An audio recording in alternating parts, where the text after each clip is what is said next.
Bonjour à tous et bienvenue sur la chaîne CF3D pour une nouvelle vidéo sur le projet RC. Et aujourd'hui, on s'attaque à la suspension supérieure, le triangle de suspension pour être exact. Ce triangle de suspension qu'on va servir à guider la roue dans un mouvement de haut et bas tout en restant rattaché au châssis principal et secondaire. Cette pièce sera aussi guidée par le porte-fusée, comme vous le voyez présentement. Donc, je vais vous laisser regarder, me voir travailler à optimiser le porte-fusée.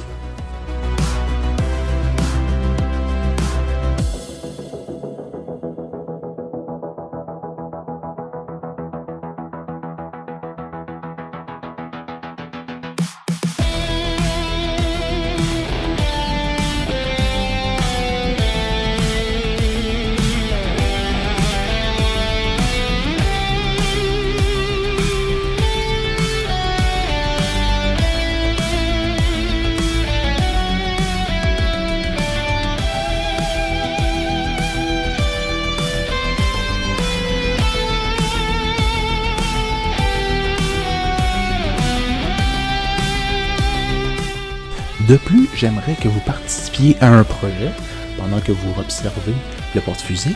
J'aimerais avoir votre commentaire à savoir comment je pourrais optimiser mes pièces de façon à ce que ce soit plus facile à usiner et de préférence plus esthétique. Parce que des gros triangles comme ça,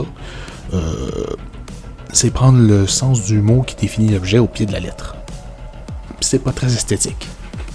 Mais en même temps, quand on veut de la fonctionnalité, on ne veut pas forcément de l'esthétique. Puis si jamais vous avez des idées de forme de roue que vous souhaiteriez qu'on optimise sur le projet, n'hésitez pas à l'écrire en commentaire. Je vais prendre vos idées, puis je vais vous faire une dédicace en lien avec vos propres idées. Je vous laisse apprécier davantage la vidéo.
Comme vous pouvez le voir, puis comme que j'ai dit au début de la vidéo, je fais un triangle de suspension radicalement dans le principe du triangle de suspension.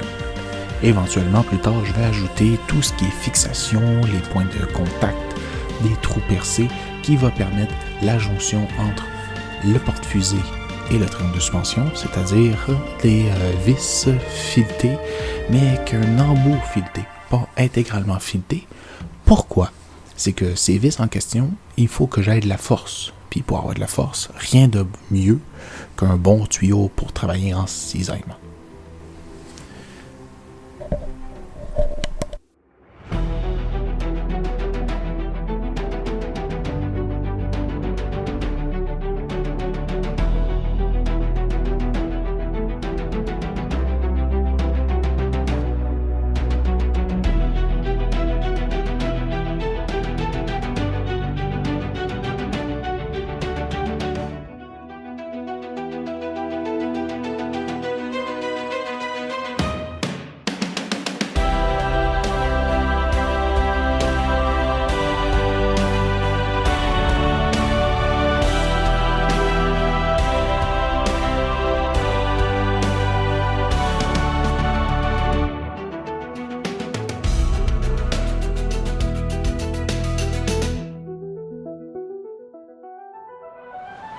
Comme vous pouvez le voir en ce moment, lorsqu'on applique des mesures puis qu'on n'a pas de pièces physiques, puis on l'ajoute à notre assemblage, on peut réaliser rapidement que les pièces physiques qu'on est en train de designer sont peut-être pas forcément, je dirais, de bonne dimension.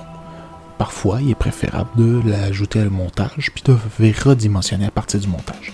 Par exemple, comme vous pouvez voir, ma suspension inférieure est très très large, mais par rapport à ma suspension supérieure, elle est très très petite. Donc, il va falloir faire des ajustements.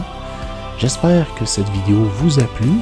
N'hésitez pas à laisser commentaire, pouce bleu, partagez la vidéo auprès de tous. Je vous dis à la prochaine pour une future vidéo sur les suspensions. Les prochaines vidéos, ce sera du peaufinement de forme et ajout de jonctions mécaniques pour permettre justement des liaisons plus poussées et plus pertinentes. Je vous dis à bientôt. C'était Nitrox 03 CF3D. Ciao!